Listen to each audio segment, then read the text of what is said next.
Hi, everyone. My name is Tenley Biggs. I am the Deputy Director of the Office of Behavioral Health Equity at SAMHSA. On behalf of our office, I am thrilled to welcome you all to the final workshop of the Data Storytelling Webinar Series. As many of the participants today represent community-based organizations, it is vital to use the data storytelling to connect what we do with the mission, to showcase our impact, and to inspire others, especially the potential funders. With that in mind, we are so honored to invite the Asian American Foundation, or TAF, and the Hogg Foundation today to share their perspectives on data storytelling. Given that both TAF and Hogg Foundation have their specific organization's missions and funding priorities, it is my hope that this workshop will help you better understand what funders have in mind when they review proposals from the lens of data storytelling. I also want to recognize both foundations also joining us in the Q&A sections later today, where all of us will have a chance to ask questions directly via the Q&A function on Zoom. Without further ado, let's get started. Carlos, thank you, and back to you. Thank you, Tenley. All right, everyone, good afternoon. Welcome. Let's actually, I like to have an idea in terms where everybody's coming from right now. If you want to actually put in the chat where you are, that will be awesome. My name is Carlos Morales. Like Tenley mentioned, this is actually the last session number 4 of the Data Storytelling Workshop Series. Wow, I can see, my goodness, there's a whole bunch of people from different parts.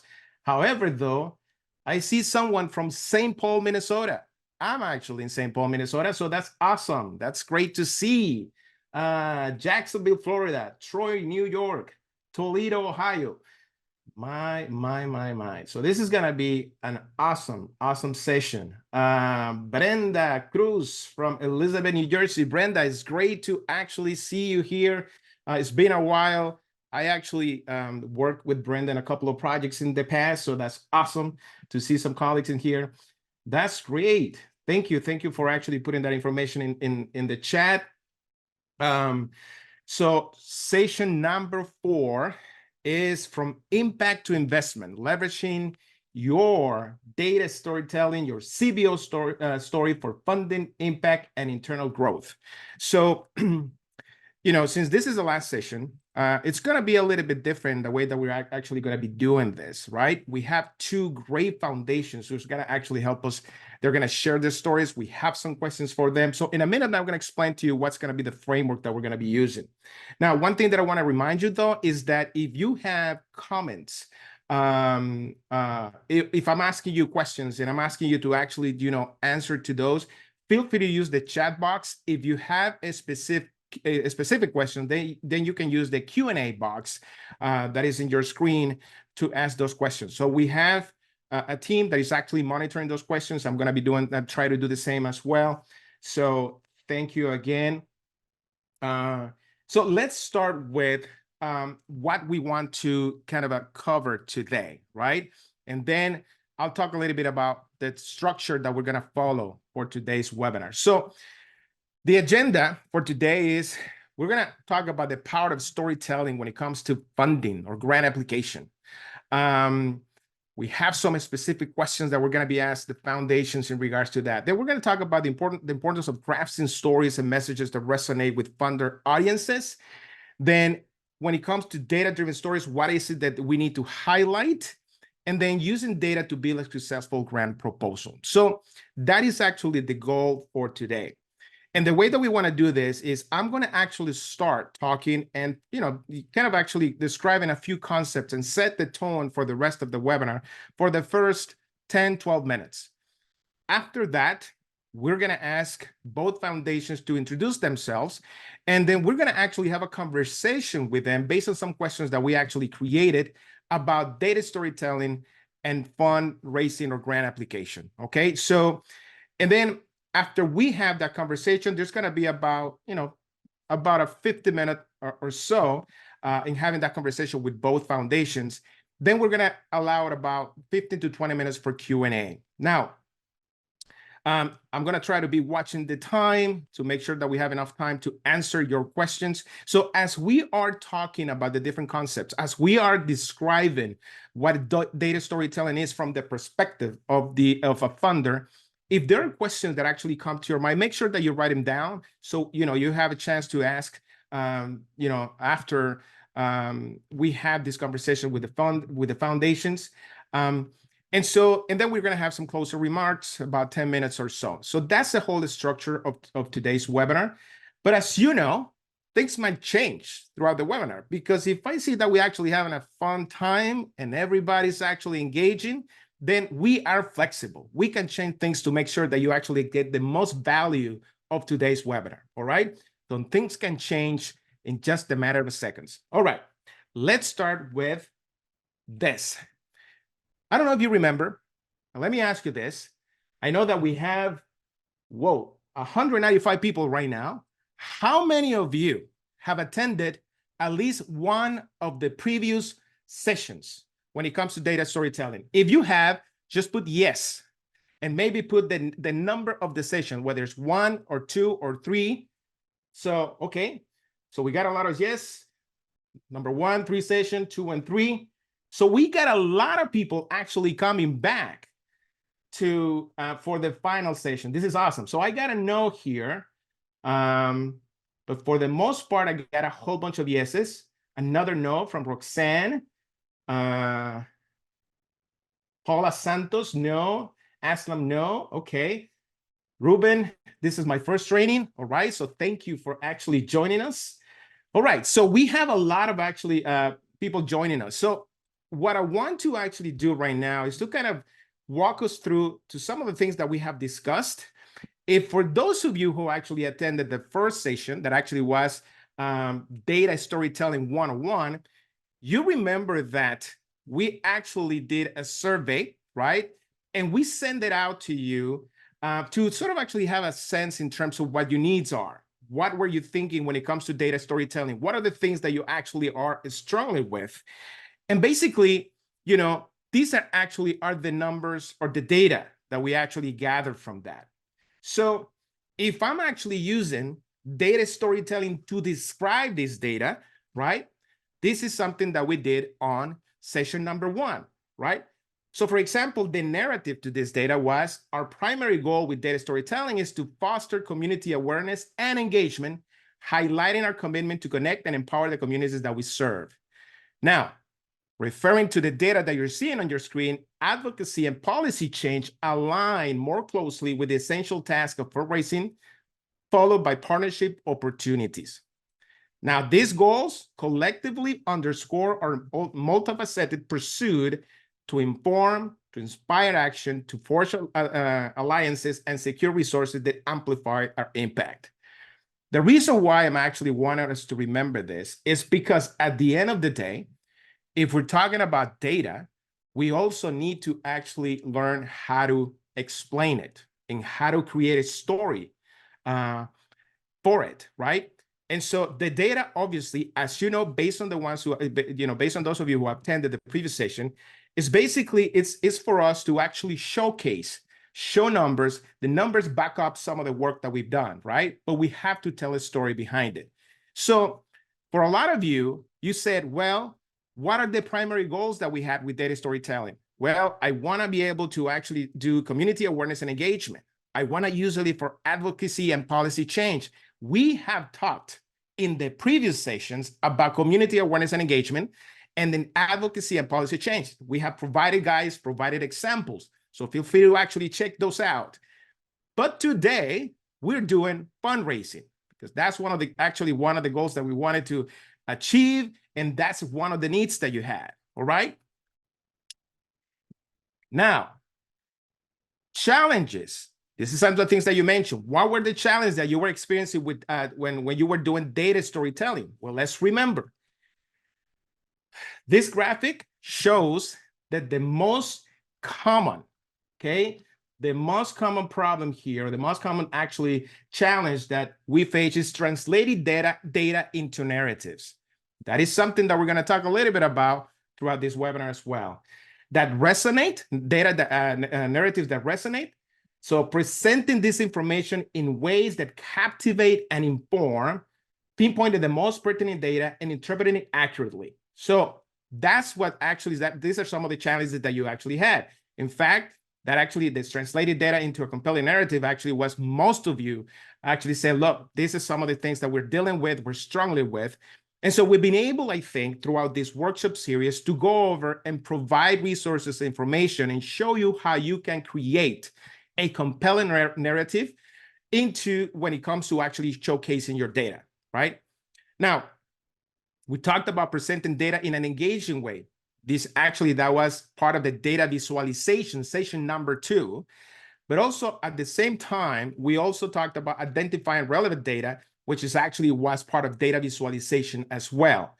When it comes to presenting data in an engaging way, we also talked about it when it was data storytelling with digital marketing. Remember that?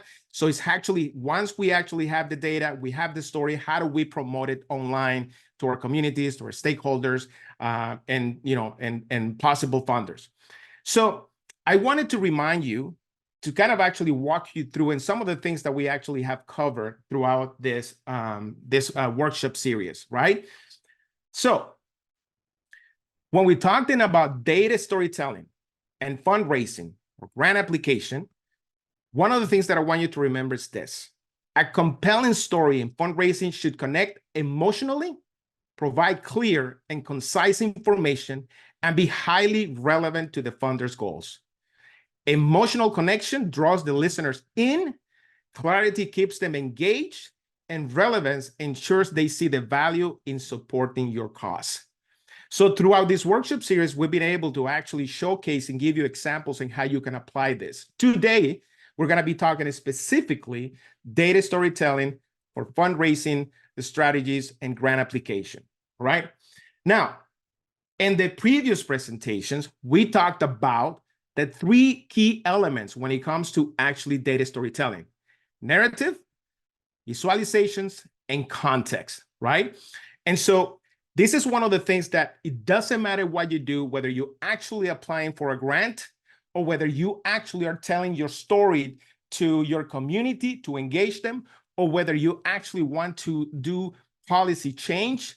It doesn't matter what the goal is. These are 3 key elements that your data storytelling needs to have, because you need to actually have a narrative, right? That is the heart of your story. This is where numbers transform into a journey, right? So you're connecting the dots between the data points, crafting a story that not only informs, but also engages. But the visualizations is very important, because if I actually see it and visualize it, then I'm starting to understand it, right? This is when you actually, your story actually comes to life with visuals. So, and that's one of the things that we cover on session number 2. And then context. Context is important, because if I tell you a story, I show you the visuals, I need to also tell you why this is important. And that's the context, why this matters, why this should matter to you. And so I wanted you to actually kind of remember some of the concepts that we discussed and actually go from there, because I want to make sure that we don't forget about the basics when it comes to data storytelling, right? Now, when it comes to the role of storytelling in influencing funders, one role is the purpose and power. So we're talking about storytelling goes beyond just showing data. It makes your numbers come to life by showing real stories about people, right? So that's the purpose. This approach helps those who might fund your organization feel a connection and understand the real impact of your work, which can influence their decisions to support you, right? So what is the purpose of your work?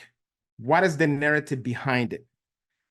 Then the number 2 is influence on funding decisions. So stories help funders visualize the real world outcomes and potential of your initiatives.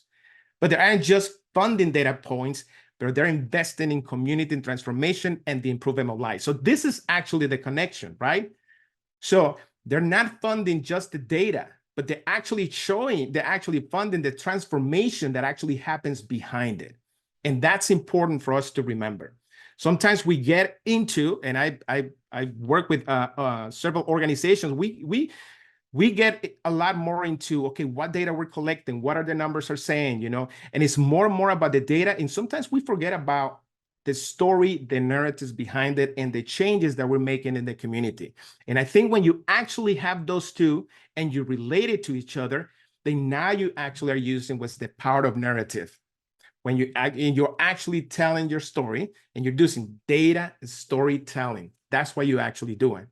So it's numbers, power and narrative, and context. All right. So one of the things also that I wanted to highlight here is when it comes to, and let me actually provide an example here. If I'm asking you this, now we were talking about the power narrative.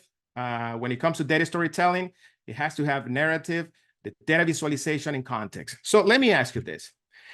We have one statement here, and it says, well, we provided 150 individuals with access to mental health services, including counseling sessions and group therapy. This is one statement. Let's suppose that you put it in a grant application. But then we have another one here. And this one, it's a little bit more detailed, right? This is actually outcome-based impact statement. And so I just wanted to illustrate a little bit in terms of what actually I've been saying when it comes to creating powerful narratives and actually relating it to your data. So here, through mental health services, serving 200 youth, enhanced emotional regulation skills in 85% of participants. I'm telling a story here.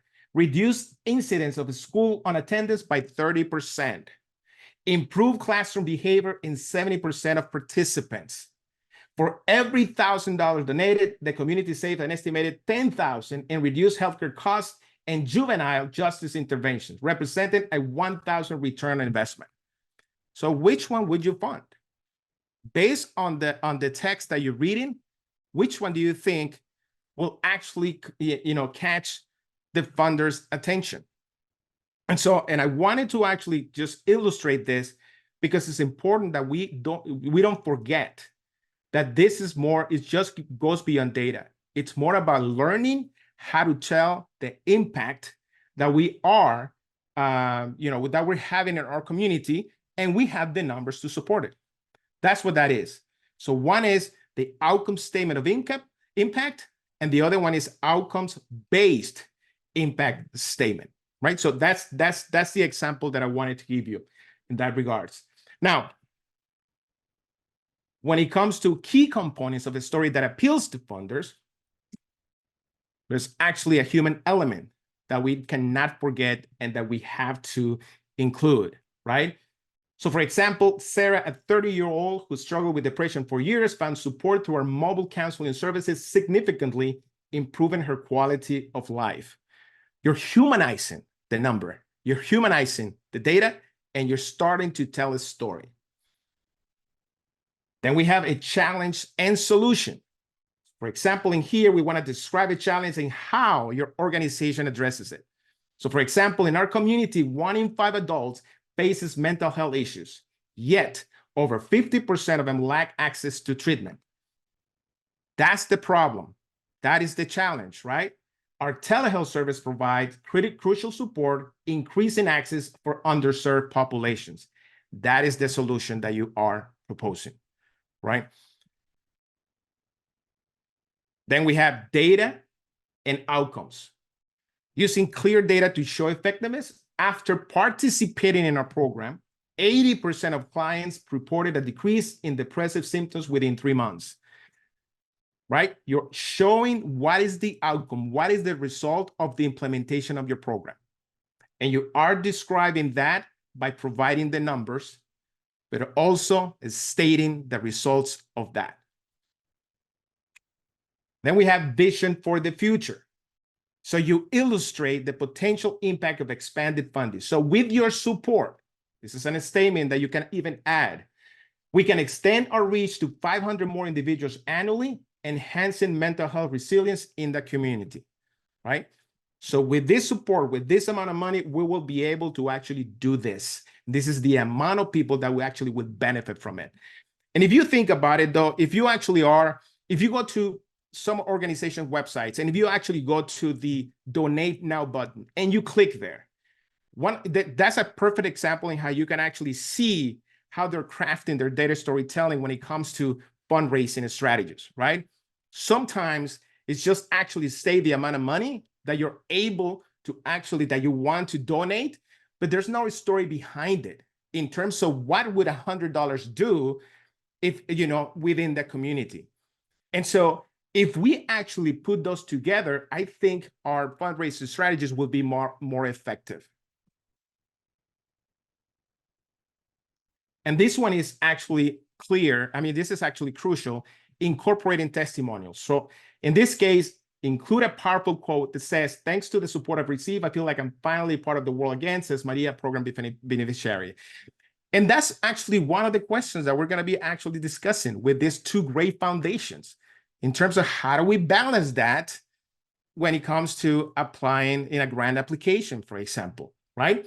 So I wanted just to give you kind of an overview, give you a summary of the stuff of the things that we actually have discussed. I'm glad that a lot of you actually have attended and seen some of the workshops here that we have conducted in the previous months. But I also wanted to actually set the tone in terms of what is going to come through the conversation with these two wonderful foundations. So I'm going to stop here, and I'm going to ask for the Asian American Foundation to and the Hogg Foundation to introduce themselves.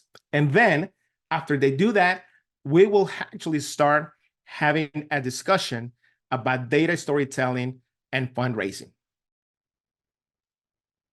Thank you, Carlos. Hi, everyone. It's wonderful to see so many people here today. I'm Sruthi Chandrasekaran, Director of Data and Research at the Asian American Foundation, or TAF. I use she, her pronouns, and I'm based in Houston, Texas. Our mission at TAF is to serve the Asian American, Native Hawaiian, and Pacific Islander communities in our pursuit for belonging and prosperity, free from discrimination, slander, and violence. I'll pass it to you, Vicky. Good afternoon, everyone. I'm Vicky Coffey, and I'm the Director of Programs with the Hogg Foundation for Mental Health in Austin, Texas. And I've been with the Hogg Foundation since 2007, where Dr. Octavio Martinez Jr. is our Executive Director, where I started about 17 years ago as a Program Officer. The Hogg Foundation's been around since 1940 as a philanthropic organization that was started by the children of the first native-born governor, Governor James Hogg. We're a Texas-based funder, and our mission is that the people of Texas thrive in communities that support mental health and well-being. And it's to transform how communities promote mental health in everyday life. So that's just a little bit about me. Good to be here this afternoon. Thank you to both of you, actually, for being here this afternoon and taking time out of your busy schedule. All right, so now, the way that we're going to be doing this, everyone, we have a series of questions. So we have some questions that are going to be shared that actually go to both foundations. And then we have some specific questions for each of the foundations. However, because we want to be flexible, we know that we can benefit from actually having different perspectives of different strategies explained from both foundations. Even if a question is only for the Asian American Foundation, then we have the Hogg Foundation who can actually go and provide feedback or in regards to that as well. So they're not necessarily exclusive. We want to make sure that we have a lively conversation.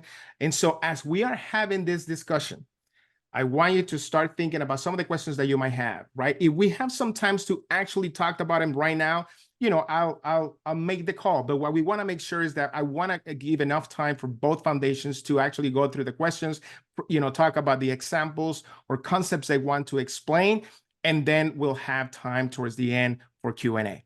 All right. So let's start with the first question. From the funder's point of view, from your perspective, what is the value of integrating data storytelling into grant proposals? So I'll start, and I think for most of all, from time to time, when I think back to when I was a young child, and most of us, I think a lot of us probably like to read, or at least our parents read to us. And when we learned to read, I know specifically, I can speak to myself, I looked for stories to help me understand the world and how I fit in the world. And sometimes stories would help me grow out of curiosity or teach me something new. And being a child that grew up in rural East Texas, I learned a lot from reading. And reading really helped me to relate to things outside of my world and gain a better understanding of people and places that I had never heard of or places I probably will never visit. So in short, I think for me, I gained valuable insights into communities, people, and concepts that were often unfamiliar to me, and I learned how I might be better able to relate to them. So I think in terms of how data storytelling is important and how we can use it in grant proposals, it's very similar, right? As a grant writer or somebody that's responsible for applying for a grant, just remember that those of us that are reading the proposals who work at foundations or at least play like we're a program officer on TV or whatever, we also live in communities and we have family members and we have neighbors who might be experiencing some of the very challenges that you are writing to us about or seeking funding and support for. So the value to me in storytelling is that, again, it makes it relatable and memorable. And when you share about the work that you're proposing and you share stories that talk specifically about your work, it's more engaging to me as a reader and as a reviewer. I feel like I can connect with you and connect with the community that you're representing.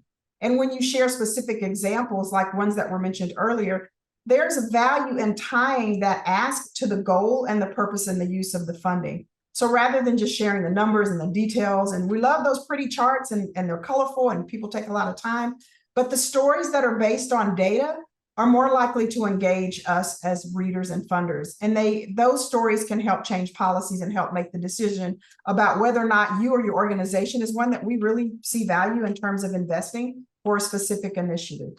I can tell you, I might not remember the intricate details with percentages and impressive numbers. I have other colleagues that do better than I do, but I always remember those stories. And it's similar to a quote that I think about from Maya Angelou that says, people might not remember exactly what you did or what you said, but they'll remember how you made them feel or something. I'm paraphrasing it a little bit, but it's those feelings that you appeal to us when you tell your story.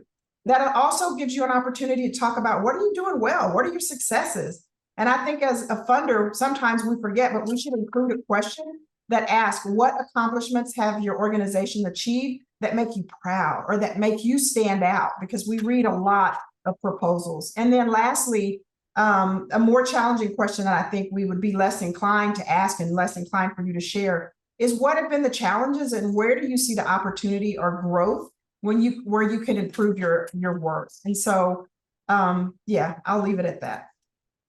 I could go on a lot on that question. Well, yeah, I mean, this is awesome because obviously I think one of the things that actually I get from your description is, look, you're a human being. Even though you might be the one actually looking at the proposal, you might be actually reviewing it, you might be part of a team who's selecting who's going to actually get funded, you're still a human being. So you're relating to the stories and the impact that you actually that particular organization is having in their community. That's, I think, what actually matters the most. Look, we can have beautiful data, we can actually have charts and everything, but there's not a powerful narrative that explains how that actually data made an impact. Then it really doesn't matter. It just doesn't captivate, right? And that's what I'm actually listening and hearing from you, Vicky, because it's important to remember that at the end of the day, we have to humanize the work that we're doing. And I always said this, when we talked about mental health and we talk about substance abuse, these are actually these are fields that is very hard to sell. It's not like one day somebody's going to say, oh my God, I'm going to stop drinking today. I'm going to stop using. There's a lot of things dynamic that actually happen from the human behavioral perspective, right? And so therefore, the power of stories actually makes sense. We have to humanize our work. It goes beyond the numbers. And so it's amazing. I appreciate that you mentioned that. I appreciate that you actually saying we're human beings. We want to be actually relate to the story that you actually are telling us. And I think that's important. Sometimes we forget, we get a little bit nervous. We're more like, oh, we got to be technical. We got to make sure that we cover all this because we want to have a better chance to get the money and get funded. But at the end of the day, it's like, tell me a story. What is the impact that you have, right? So awesome. Thank you so much for sharing that. What's your take, Sruthi? Yeah, no, thanks, Vicky. That was really beautiful. It was so poetic. So thanks for sharing that. Of course, like you said, I think, the quantitative data only takes you so far. It's really the qualitative, the storytelling, that's sort of like the last mile that helps address that last mile challenge and makes, an application stand out from the rest. But I think one of the other ways, I think we all think and process data in different ways. Some of us are like seeing numbers, some of us like stories. But I think especially many of you may be sort of steeped in the data, and to sort of take that big picture views, zoom out, and that 30,000 feet view, I think that's what's helping to communicate something that might be a technical finding or a technical sort of like a statistic to what might be a non-technical audience. So your program officer or whoever your audience might be may not necessarily be as aware of the challenges or aware of the statistics as you are. You're definitely the expert, but the way you tell that story is how you can convince them to come along with you on this journey. But I think data storytelling is also helpful because that's how we, as people on working at a foundation, might be able to talk to our boards about why we want to fund a particular organization or not, and sort of be accountable to our boards. So it's easier for us when we have a story, because everyone is human, to be able to tell those stories. And for different audiences, I think especially in this day and age when sort of, attention spans can be quite limited, having a data story sometimes can be easier to share. And so especially some of you may be working in areas where data doesn't exist. So all the more it's important for us to be able to go out and share that data. It's much easier if you have like an infographic or some charts that we could share, rather than sort of like a long paragraph with lots of numbers. But I'll stop there and pass it back to you, Carlos. Well, and what I hear from you is actually it's nice to keep that balance between the graphics and the story, right? And so having too much of it is like, well, how do we keep that balance? How do we know that actually what's the right portion of data versus portion of telling a story? And I know that that's one of the questions we'll discuss more in detail. I wanted to actually acknowledge something from Anya Mendiola, who actually said, and in reference to what you were actually talking about, Vicky, it is like Maya Angelou said, I've learned that people will forget what you said, people will forget what you did, but people will never forget how you made them feel, right? And so, and this is a quote that we all have heard many, many, many times, but we tend to forget it. And so we tend to sort of actually not make the emphasis is like, this is important, how you and I work together, how you and I relate to each other, the way that we actually collaborate. And at the end of the day, that's what matters. What is the level of services that we are providing to the community? What are the impact that we're having in the families, right? They came here and they were actually, having this issue. What happened after they received the services? How did their life improved, right? And so how did they benefit from it? And so, so that's the power, I think, behind when it comes to telling a story and having the numbers to back that up. All right, so let me actually go into the second question here for both of you. What are funders looking for in a grant application? Example, how do we balance quantitative and qualitative data, for example, and how do we actually make sure that what's enough when we actually talking about personal stories? How much of that do you want to see? Can you tell us a little bit more about that? I mean, what would be the right balance there? So I think that balance is incredibly important because, again, even looking at foundation staff, we have our areas of expertise and interest as well. And so, again, appealing to us in a well-rounded fashion is real important. One of the things that we really look for at the Hogg Foundation is alignment, and I think other funders as well, that we're looking for the organization's ability to define how their work fits the intent of the grant funding. That's real important to us. So there should be a question or something that invites the proposer to include the organization's vision, mission, and goals. And it's important that you try to align those with the organization, with those outlined in the application, and even show how the vision aligns with the funder. Very similar to what you mentioned earlier, Carlos, as you were sharing your expertise and advice. I think history and experience is real important also. We look to make sure that the applicant can share how they have a history or experience, or most importantly, relationships, right? Mm-hmm. That they worked in the communities and worked with the population to focus that they're proposing to work with. And then at the Hogg Foundation, we strongly value participant and community engagement. So it really matters to us that the applicants include how those who will be most impacted by the proposed services or programs that we're funding, making sure that they have a voice in the project and they're not just service recipients. And we see that where we ask the question specifically, how are you going to involve the participants or recipients of service in this work? And they'll say, well, they're going to be service recipients. We're looking for more than that because engagement is important to us. And so we like to hear about how you're going to engage the clients or participants in your proposed project. Did you ask or include their input into whatever project or activity you're proposing? Do they have a seat at the table or even have a voice and a choice about the project that you're proposing to offer?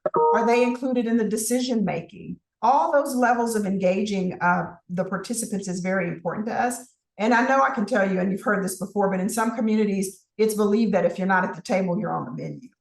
And so we want to make sure that we're making people very clear up front that it's important to us that that community voice is included. Did the participants get to help determine what the outcomes look like? And we want to make sure and see that they make a choice and have a choice in developing the success measures. What's successful to us or as the applicant may be very different to what the community is considering as success. So what does success look like to the people that are actually going to be receiving the services? And then lastly, of course, clear outcomes.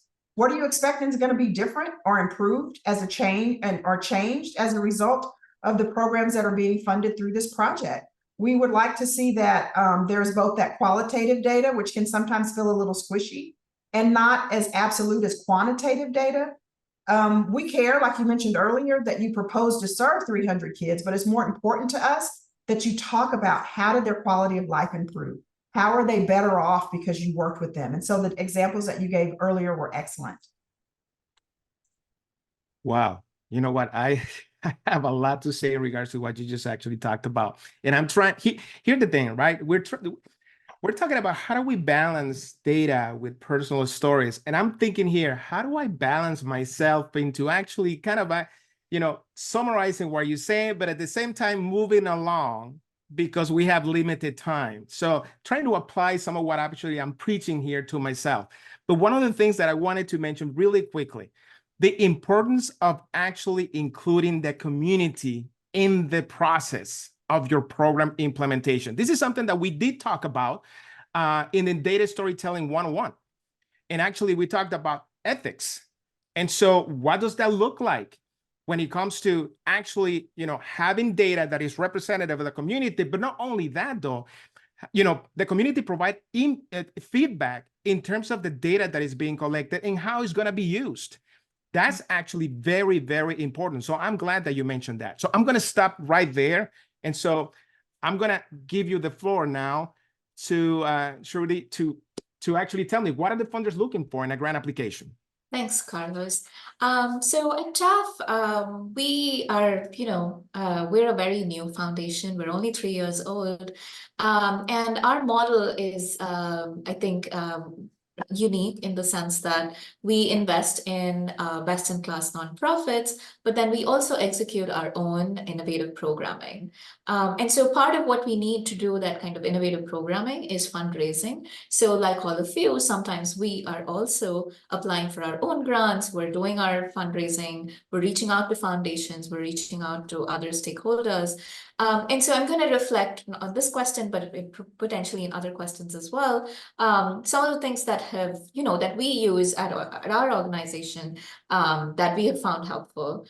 So usually when I'm writing a grant proposal, some of the things that I do is I start with setting the context, and usually I tend to use quantitative data to explain some of that. So if it's about articulating anti-Asian hate incidents in the country, I would share some numbers around that. And then to articulate the exact gap or the issue that I'm talking about, which might be the lack of, say, bystander training. I would articulate the magnitude of that gap or impact by using some more quantitative data, but also adding in some qualitative data there. So for instance, a quote from someone who has received bystander training and how has that helped them in safeguarding either their own safety or helping out someone else who was in need. And so that sort of helps to articulate the importance of the issue to your audience. And then one of the other things I try to articulate, and I think this is sort of building on what Vicky was saying, is articulating the theory of change. So I would start with outlining what are the inputs, like what is staff going to be investing in, and what do we think of the sort of outputs? So immediately, what do we think is going to happen? There are going to be certain trainings happening. There are going to be people who are receiving bystander training, etc. And then what is the outcome of that? What do we hope will happen because of that, which is better safety, more belonging, more, people feeling safer in their neighborhoods, for instance. And then what is the impact of that, both in the short term, and what is the impact in the longer term? So that might look like, more safety might make you feel like you belong more there, and that sort of goes back to our mission, and then connecting it back to our mission of creating pathways to prosperity, to pathways to belonging, being free from slander, violence, etc. So sort of making that connection as to why this work that we're requesting funding for is so critical to our mission and critical to the communities that we serve.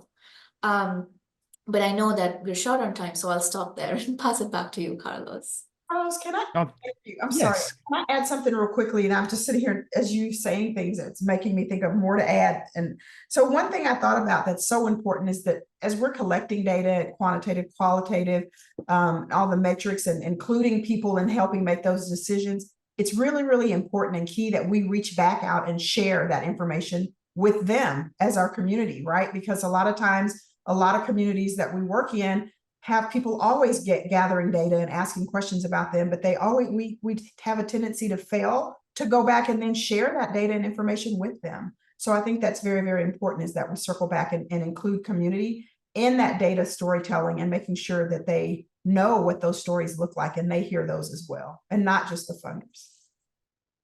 Yeah, no, that's a very good point. It's actually, involving, again, the community as being part of the process. And so one of the things that I like about what you mentioned, Shruti, is that impact short-term and long-term. Tell me what's going to happen in the near future. Tell me what your vision is, in the long term. And so, and I think it's important too, because it's a way for us to actually say, well, if you're actually applying for this funding, this is something that these are some immediate needs that are going to be solved.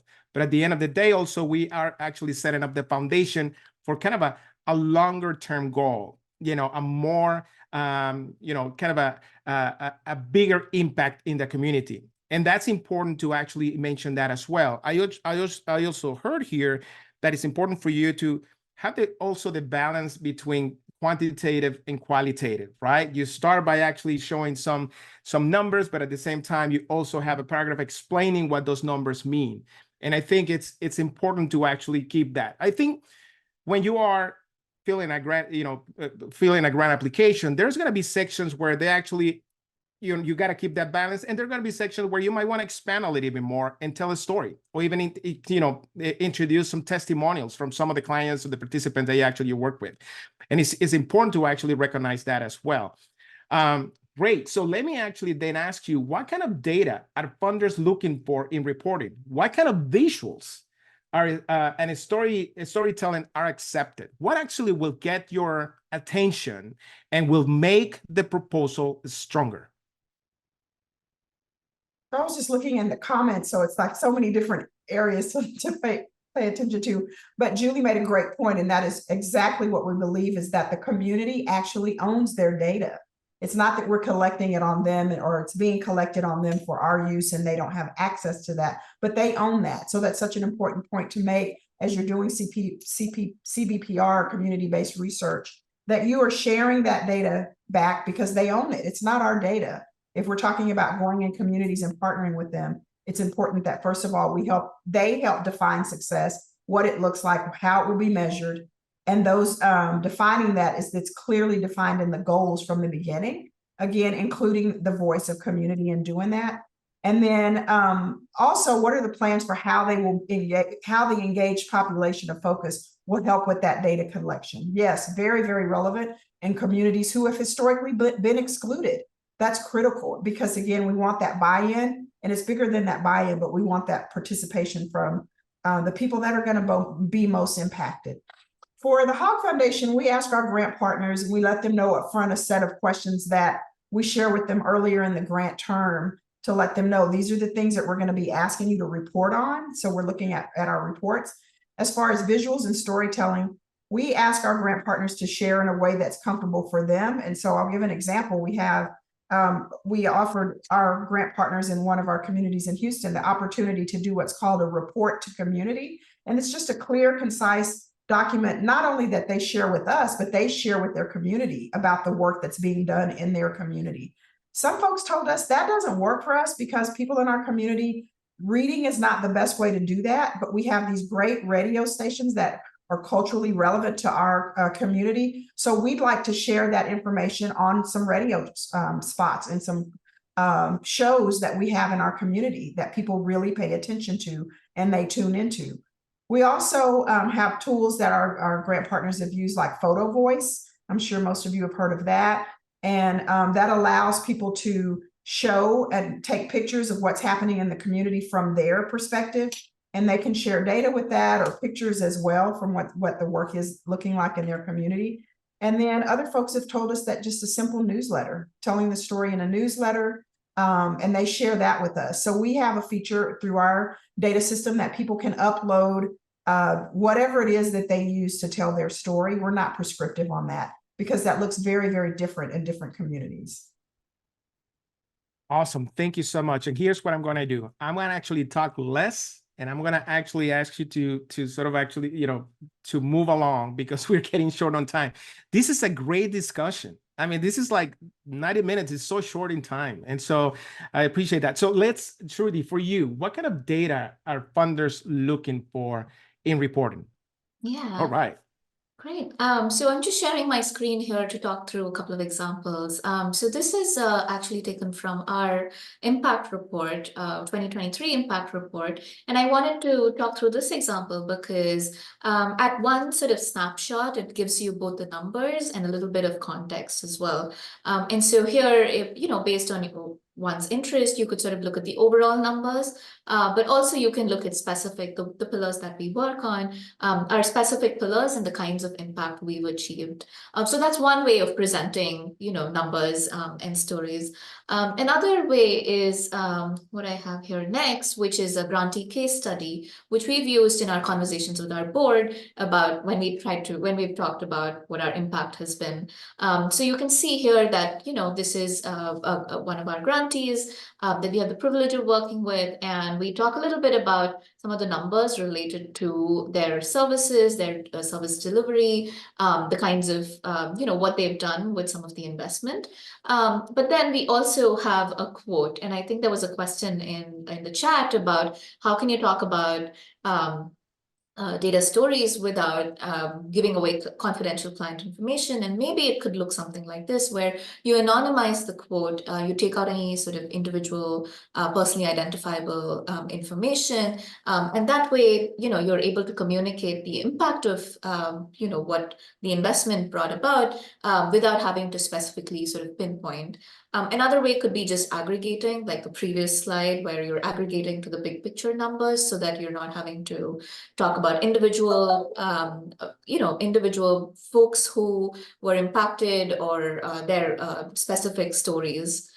And then lastly, this is another kind of example that I wanted to share, just again, more visual, using like a pie that talks about like where the money is going, in what different ways is it being used.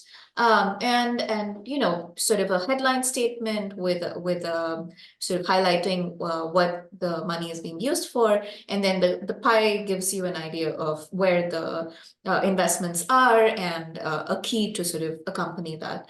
So just wanted to give some examples of what different kinds of reporting could look like. Awesome. These are great examples. In fact, this is actually for those of you who attended data visualization session number 2, we actually talked about the different examples and how to actually you want to present your data. So actually this is on point. All right. So now we actually got some specific questions for each foundation. All right. And so for you, Shruti, for the American Asian Foundation, what are some effective strategies you've seen of community-based organizations using data to highlight their work and impact? Yeah, once again, I'm going to share my screen so I can talk through some examples. As I mentioned, we're a young foundation and we're in our own journey about how we elicit proposals. So like I did before, I'm going to lean in more on some of the own programming we've done, and hopefully those examples are also helpful. So I wanted to talk through this example, which is decoding hate. This is a project we developed when we noticed that the frequency of news media that was covering anti-Asian hate during the pandemic was different from how you would see people talking about it on Twitter. So we developed this interactive data storytelling project so that we can better communicate the impact of anti-Asian racism or anti-Asian hate on our communities. So continue here. So here you can sort of, this is a forum where we've used sort of, there's a message, we let people read it, and then you can see that, with the yellow dot, like fragments, we're indicating news media, and the blue indicates Twitter. And you can see that the number of tweets far outweigh the number of news reports. And here you can click and see some of the tweets where people have, this is, drawn from Twitter, publicly available data. Examples of how people have experienced racism. And then you can also click on the yellow fragments to try and see some of the ways that the news has covered the same, not the same incidents per se, but just around the same issues. And so now that you get a sense of like what the data story is talking about, then we go into the message, which is around, COVID and its impact on our communities. And we follow up with a timeline that speaks to the difference in frequencies between news reporting and Twitter stories or actual incidents that are happening. And you can sort of scroll and see there are different time points when, there was a spike in one, in either news media or in Twitter stories, etc. So I bring up this example because when I first looked at this project, I found it extremely visually compelling, and it was something that really almost brought me to tears when I started reading some of the tweets and got really into it at that point. So I thought that was, an example I could share. A second example is this kind of one pager. So recently we completed a study which was looking at understanding the baseline levels of safety and empowerment of AAPIs in New York City. And so what we did was we have, a 20-page report, but we also developed a one-pager because, again, we felt it would be compelling for us to be able to share these with our stakeholders. And so in this one-pager, you can sort of see the main sort of takeaways that, that over half of the Asian American population in New York City had experienced physical insults, harassment, physical threats, etc. And women especially more likely to feel unsafe. And that's kind of leading to avoidance behaviors and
about the findings from our study, etc. So those are some examples. I will stop there, and maybe Vicky, you want to chime in?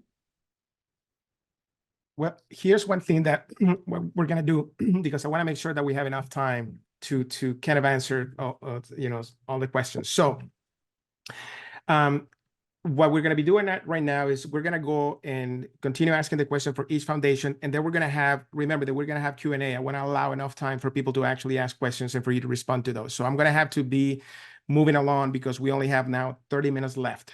All right, so these are great visual examples, and this is awesome because it's a great way to obviously engage your audience, for them to actually understand the problem better, than just merely just simple words, right? So this is awesome. Now, what for you, in your perspective, Sruthi, what actually stands out or resonates with you in grant applications or proposals?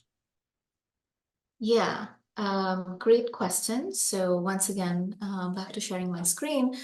So this time I'd like to talk about an example that of a project that we worked on that won 2 awards. It won the Webby Award and the Shorty Award for its interactive content. And I used this example because while it's not specifically a grant application or proposal, I think that there are some lessons that we learned that I would love to share with all of you, but also hear from you all about what might have been engaging.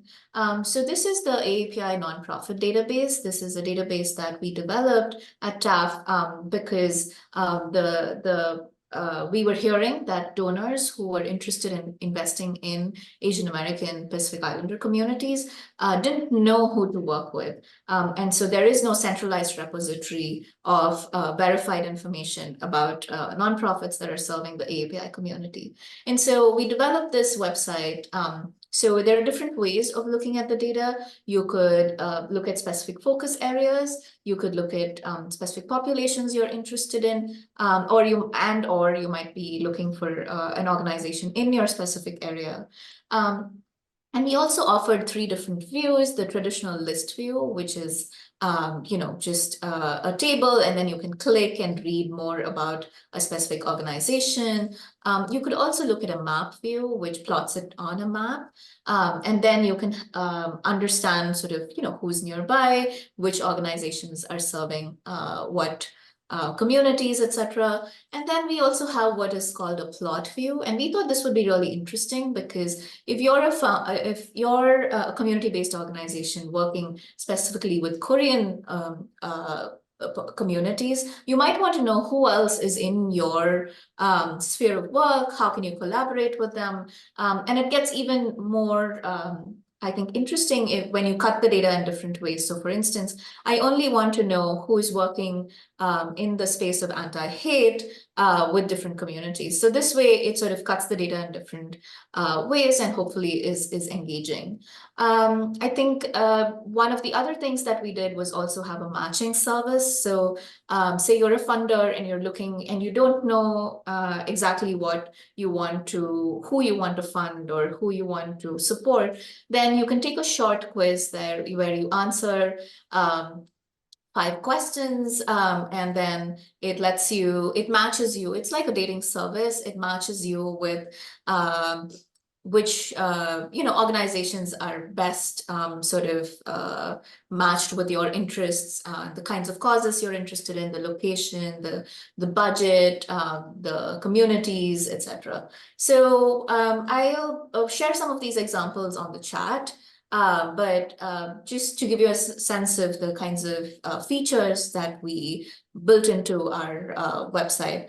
But some of the things that I think what may have resonated with our communities, I think, is because this was built in partnership with our communities. So we had a community advisory committee that was closely involved. They provided us feedback on the user interface, their experience using the website, and gave us really critical feedback that helped us make the website interactive and accessible.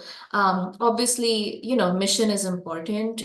All of the work that you all are doing is so important, but how we communicate that in a creative way, but that's also easy to use, that's accessible, that's mobile friendly, but at the same time, can be something that can be viewed on a desktop, etc. So just keeping those kinds of things in mind. And obviously, I think the partners you work with can make such a difference. So that's also, I think, one of the main sort of like key lessons learned for us in this example. Back to you, Carlos. Thank you so much. Wow, it's a lot of great visuals. It kind of actually help us actually understand the concept a lot better. So I appreciate that. So let's moving along with the Hogg Foundation.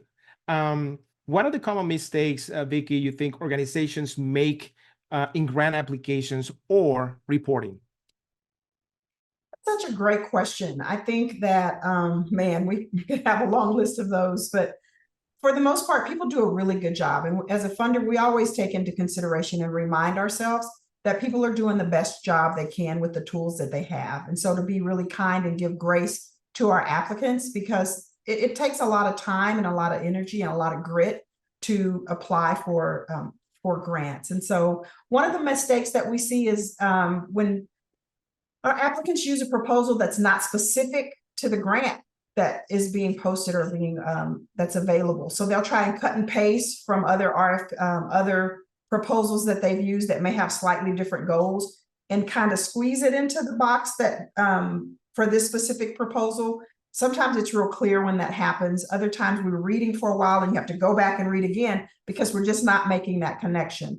And so we do understand that there are parts of RFPs that can be redundant and things that you can cut and paste from other ones. But we really just ask that, and it's helpful if you really read the directions and make sure that your responses respond to the specific question that's being asked. I think another one is unrealistic goals, that the proposal just doesn't seem realistic. So for an example might be that they're proposing to do a lot of things. And it's like, man, who can do that much? That sounds great, but that there's not that much funding available. And you certainly have not listed in your budget enough staff to be able to do all the activities that you proposed. And so we sometimes see this when the grant funds requested are being used primarily to pay staff or contractor salaries. And then it leaves just a little bit of dollars for the actual activities to be carried out. And it's like, man, all your money's being spent on salaries and a little bit is being spent on the actual doing the other pieces to the work. I think since we're a funder primarily of mental health, we have an applicant that may be requesting for the use of funds to purchase something that's they're unable to tie to the funds. And so an example was, I think of it clearly as one that we had someone asking their project or their organization bought shoes for kids. And so they wanted to seek mental health funding from us to support that. And the examples that they provided were very weak for how buying shoes impacts the child's mental health. And so we understand that it's important to fit in and it addresses someone's self-esteem or lack of and feeling of inadequacy. However, just making that case and again, telling that data story that ties the request for the funds to the ask. Just real quickly, any errors is just making sure to check for your errors. Sometimes reading proposals, we know it takes a lot to write and you've read them over and over and you become kind of blind or unable to see your errors. And so it just makes sense solution-wise to have someone review that's outside of the scope of work to make sure it's clear, it's easy to understand from someone that's not right in the day-to-day work, and also for errors, common errors that we might overlook because we just have read it so much.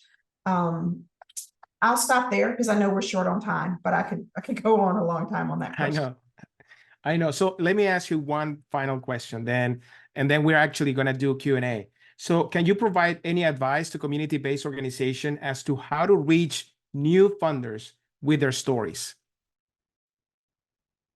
Absolutely. I think one way, of course, that we see a lot is people share now more so electronically. It used to be we get in the mail stacks of newsletters and annual reports. That's kind of old school, but just forward any newsletters, any exciting things that you're doing, invite us to events that you're having. And sometimes people will ask us to, if it's an area that we have subject matter expertise in, they'll ask us to be a guest speaker.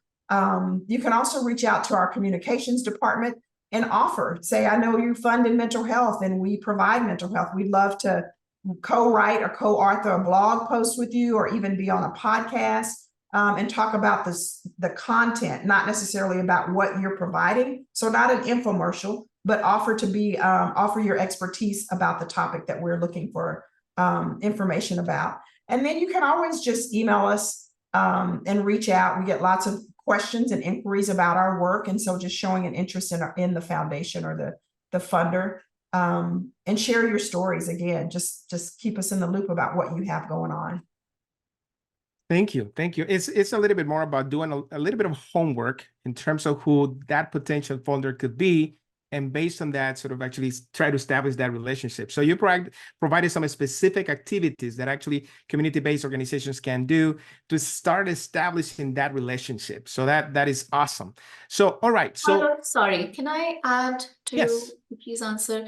of I course. think a couple of things as well.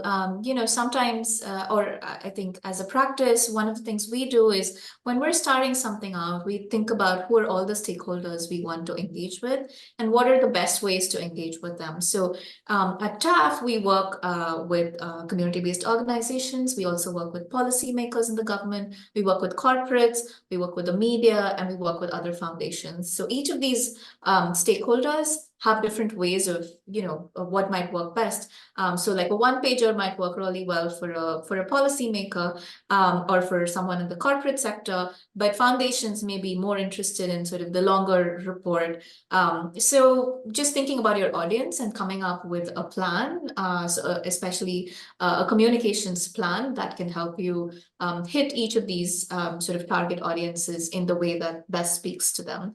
And then the other thing I would say is also that hopefully your funder is approachable, easy to work with. I would urge folks to reach out to their funders and ask them to introduce you to other funders. Funders usually have collaboratives and communities that they're part of, and maybe some opportunities for you all to co-present some of the work that you've done as a way to bring some of the work that you've done to the limelight with other foundations. So that could also be something that you could, if you have that kind of relationship with your funder, might be open to doing.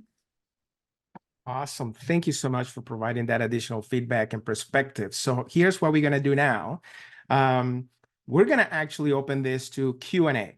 And I'm going to start actually by reading some of the questions that people have already submitted in the Q&A box here. How do you bring your seat to the table when community leaders say that they already do the advocacy, education, prevention work, and many of them are funders who are helping to make the decision but aren't extending the olive branch to work collaboratively? Great question. I think you ask them respectfully how they do that. How are you doing that? And is it something that I can become a part of? So you offer your time and your expertise to share with them, because I think not intentionally, but sometimes community leaders think they are doing the work, and sometimes they are and sometimes they're not. And so I think it's perfectly okay to ask them, tell them that's so great that you're doing that work. Can you tell me a little bit more about that and what that looks like? And not to put them on the spot, but just to get your question answered, and then again offer to be that voice and be that person. All right. And Shruthi, feel free to jump in if you have a different perspective or you want to add into that. How about a question here from Julie? Says, do you weigh or do you consider for-profit versus nonprofit funding differently for any given initiative?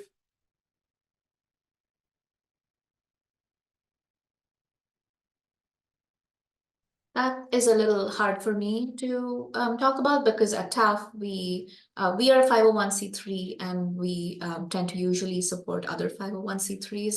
I don't know if Vicky, in your case, it's different. No, it's the same. We fund primarily 501c3 organizations, so I'm not real sure I can respond to that either. All right. Any recommended resources or templates for demonstrating your theory of change? Yeah, I think there are lots of resources online that talk about theories of change. I think lots of visual templates that you can use. So you can just sort of plug in your theory of change into an existing template. I think Canva also has some that I've used in the past. So those are some, hopefully those are helpful. All right. Here's a question for you, Shruti. How are you collecting disaggregated data for Asian American subgroups in your organization?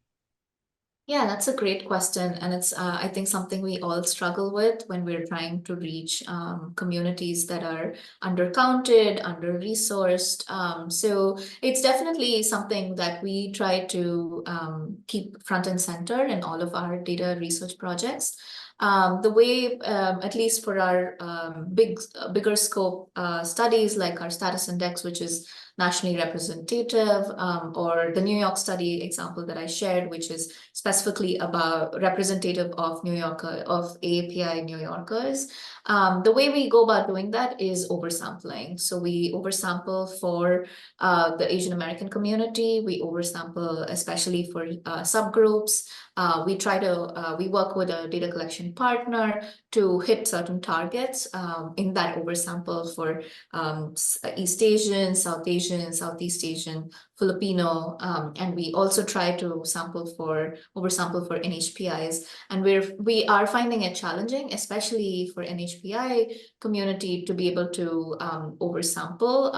And so recently, we're now working on a study that's looking at the mental health of young people, and we're purposively sampling for young people who are identifying as specific in sort of specific subgroups. So it's definitely a challenge, but one of the ways we try to address it is by oversampling. And the other way we try to do it is whenever we publish data, we wherever possible, we try to share disaggregated data to the extent that there is still rigor, but at the same time, the results are useful. I think there's another question here about applications you may be using for visual mapping. So I know there have been some other questions as well about softwares. Now, what we tend to do is, I think I have mentioned the sort of the power of partnerships, really. I think it's key that we work with the right partners. And part of that is working with the right sort of people who can help tell you the stories that are in your head. And so we tend to work with individual consultants who have experience with data storytelling or helping sort of visualize some of our content. We also work with organizations, companies that are doing this on a sort of like a much larger scale. There are some companies that could offer to do some of these services pro bono if they're, have a lot of corporate engagement, and then they're able to divert some of those resources for CBOs. But we tend to work with a variety of consultants and independent consultants and organizations. And I think there was a related question about money. And I think I would really bring up what Vicky said, which is understanding that each of our organizations have different levels of capacities, and so sort of, tailoring our products based on and our expectations based on the type of organization, the resources you have at hand. And so really keeping that front and center, because sometimes these can be expensive. Sometimes if you're working with like a young sort of up and coming individual consultant, they may be willing to work with you at a more like discounted rate because it's good experience for them. So I think it really depends on who you're working with and what you're looking for. Yeah, and I think obviously when you are trying to, you're looking with a software or some sort of app that will help you kind of actually put the visuals together. I mean, your visuals were beautiful. And obviously you can see that behind the scenes, you have a team of people actually creating all that, right? And so, but one thing that I want to say is like, for a lot of community-based organizations might not have the necessary resources to put something like that. However, that doesn't mean that you cannot tell your story in a compelling way. And so, throughout these sessions, we have provided examples how you can do that. And so one thing that I wanted to tell you is that in session number 2, and if you can actually, in the link, can you provide the website, the link to the website of the previous sessions, so everybody can see that? Because in session number 2, there's a document for software that you can actually use for to create your own data visualization. And so that way, and there's actually some of them are free, some of them are paid, but just to give you an idea in terms of the resources that are there. So you actually have that in the chat, the link to the sessions, session number 2, data visualization. Look there for that document in terms of, I think it's a data visualization guide. And within that guide, there's a list of resources that you can actually have access to start creating your own data visualization. So before we wrap up, any final comments that you would like to make to our audiences? Because we are done with the Q&A. In fact, there was a lot of actually questions in the chat that actually there were answered as you were speaking. And so any final comment, Vicky, Shruti? Before we wrap up, I just want to thank you. I'm really grateful for both of you taking the time to actually talk and to provide a specific and tangible advice in how to use data storytelling in the process of grant application. So I'll I'm going say to two actually things, if that's okay. Yes, please. One is just reflecting on one of the questions, which is about common mistakes. And I think one of the challenges when you're reporting on data is ability to aggregate. So, what are the numbers you can add up and what are the numbers you can't add up? Because not all of the data is collected, not all of the metrics and indicators are collected in the same way. And so, for example, if you're thinking about the number of teachers who were trained, was this a one-off training? Was it an intensive, like 5-day long training? How, and then the other challenge is also about how does it translate into impact? So the so what question. So teachers were trained, but did they actually incorporate principles of, say, Asian American history into their curriculum? Did they talk about it one time? Did they talk about it throughout their curriculum? Or was it somewhere in between? So I think there are some of the nuances of how you report out on the data and what level of detail you give. And sometimes when you take that 30,000 feet view, some of those details kind of tend to blur. And so just thinking carefully that you're being honest, and the data that you have the confidence that your data is robust, high quality, and you're being honest about how the impact of that data is conveyed. So that's one thing. And then the second thing, I will again reiterate the power of partnerships. I think we really benefit from the communities that we work with, the partners we can work with. And I think in grant applications, it's really helpful to see who's doing what. So just clear roles and responsibilities, what kind of expertise are different partners bringing in, and how can you, especially with data storytelling, if that's something that you're integrating into your proposal, what is their experience like, and what are they bringing to the table? But I'll stop there. Vicky, anything you want to add? I would just add, just to be mindful as you're working your applications, to make sure and tell the story that you want to tell, because rather than try to tell the story that you think we want to hear as funders, you do the work, you're the experts, you know what your communities need. And so just be very transparent and tell your story from your heart. And we can read that through everything else that you put. So I just think focus on the emotions, and again, tie in that data, and your proposals will be awesome. So thank you. And thank you for your work. And again, I'm honored to have been included in this conversation today. Thank you. Yes, thank you so much. Carlos, we can't hear you. All right, thank you to both of you. I just want to read really quick some of the feedback. Yes, excellent info, great presentation, great workshop. Thank you all so much. People clapping, they actually put the clapping emoji in the chat. Thank you all, this was excellent. So I just wanted to give you kind of a, thank you, wonderful workshop. You're actually hearing it from the audience themselves. And so thank you again. I want to remind everyone, please don't leave yet. We got a few things that we want to tell you, but if you remember, the next week, next Thursday, we have the Q&A session. It's a Q&A session, the post-workshop. So we'll take the time for an hour. We'll meet together. You have specific questions. We'll be there to answer. You have to register for that. So that is going to be the last. Actually, that's how we're going to end session number 4. And I want to thank you. And now I'm going to give this to the floor to Tenley for the closing remarks. Thank you. Thank you so much, Carlos. And I will be quick because I know folks have to hop off. As we are approaching to the end of this final session of our webinar series, I want to take a moment to express my deepest gratitude to all of you. Thank you for joining us on this enlightening journey, for sharing your insights, and for your commitment to serve those who need our supports. A special thank you goes out to our distinguished speakers from all of our workshops 1 through 4, including Jennifer Van Hoos with United Way of Southwest Missouri and Southeast Kansas, Meredith Gibson with the Institute for Public Strategies, Sruthi Chandrasekaran with the Asian American Foundation, and Vicky Coffey with the Hogg Foundation. Thank you all for generously lending us your expertise and inspiring us with your passion. Your presentations have not only been informative, but transformative, providing us with the knowledge and tools we need to tell our stories more effectively. Most of all, our deepest thanks to Carlos Morales, our phenomenal and amazing workshop speaker, trainer, and facilitator. So I wanted to give lots of hand claps to you, Carlos. And I also want to extend our heartfelt appreciation to the planning team of these webinar series, including members of the Achieving Behavioral Health Equity Initiative and the Office of Behavioral Health Equity. Your hard work and dedication have been the backbone of this series' success.